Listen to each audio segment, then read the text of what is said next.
Hello guys, ਮੈਂ ਬੱਚ। ਤੁਸੀਂ ਨਹੀਂ ਮੈਨੂੰ ਮੰਨਦੇ ਨਹੀਂ, ਤੁਸੀਂ ਮੈਨੂੰ ਅੱਜ ਮੈਂ ਮੰਨਾਂਗਾ ਤੁਹਾਨੂੰ।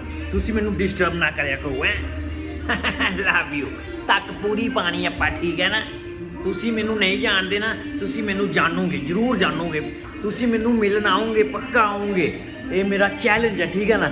ਤੁਸੀਂ ਮੈਨੂੰ ਤੰਗ ਨਾ ਕਰਿਆ ਕਰੋ। ਮੈਂ ਕੰਮ ਕਰ ਰਿਹਾ, ਠੀਕ ਹੋ। ਮੈਂ ਦੇਖੋ ਜੋ ਕਰ ਰਿਹਾ, ਤਿਆਰੀਆਂ ਲਾ ਰਿਹਾ ਮੈਂ। ਤੁਸੀਂ ਮੈਨੂੰ ਸਪੋਰਟ ਨਹੀਂ ਕਰਨੀ। ਕਿਉਂ ਨਹੀਂ ਕਰਨੀ ਹੈ? ਮੈਂ ਮਿਹਨਤ ਕਰਦਾ ਮੈਂ ਹੈ, ਤਾਂ ਕਰਕੇ ਭੈਣ ਚੋ ਲੋਫਰ ਕਰੀਏ ਨਹੀਂ ਕਰਦਾ ਮੈਂ ਹੈ। ਕੁੜੀਆਂ ਨਹੀਂ ਛੇੜਦਾ ਮੈਂ ਹੈ। ਮਾਂ ਪਿਓ ਦੇ ਪੈਸੇ ਤੇ ਮਤਲਬ ਕਿ ਉਹ ਨਹੀਂ ਤੰਗ ਕਰਦਾ ਘਰ ਵਾਲਿਆਂ ਨੂੰ। ਮੈਂ ਆਪਣੇ ਦਮ ਤੇ ਮਿਹਨਤ ਕਰ ਰਿਹਾ, ਮੈਂ ਕੁਛ ਕਰਨਾ ਹੈ। ਤੁਸੀਂ ਮੈਨੂੰ ਸਪੋਰਟ ਕਿਉਂ ਨਹੀਂ ਕਰਦੇ ਯਾਰ? ਕਰਿਆ ਕਰੋ। Love you. ਤੁਸੀਂ ਮੈਨੂੰ ਪਤਾ ਹੈ ਮੈਂ ਤੱਕ ਪੂਰੀ ਪਾਣੀ ਹੈ, ਮੈਨੂੰ ਮਹਾਕਾਲ ਤੇ ਪੂਰਾ ਵਿਸ਼ਵਾਸ ਆ। ਪਰ ਤੁਸੀਂ ਮੈਨੂੰ ਜਦੋਂ ਤੰਗ ਕਰਨਾ ਸ਼ੁਰੂ ਕਰਤਾ ਨਾ, ਉਹਦੇ ਬਾਅਦ ਮੈਂ ਬਹਿ ਜਾਣਾ ਸੰਨਿਆਸ ਲੈ ਕੇ। ਇੱਦਾਂ ਦੇ ਮੰਤਰ ਕਰਨੇ, ਇੱਦਾਂ ਦੇ ਮੈਂ ਉਹ ਕੁਛ ਕਰਨੇ ਨਾ, ਓ ਮਾਈ ਗੋਡ। ਤਬਾਹੀ ਕਰ ਦਾਂਗੇ, ਤਬਾਹੀ।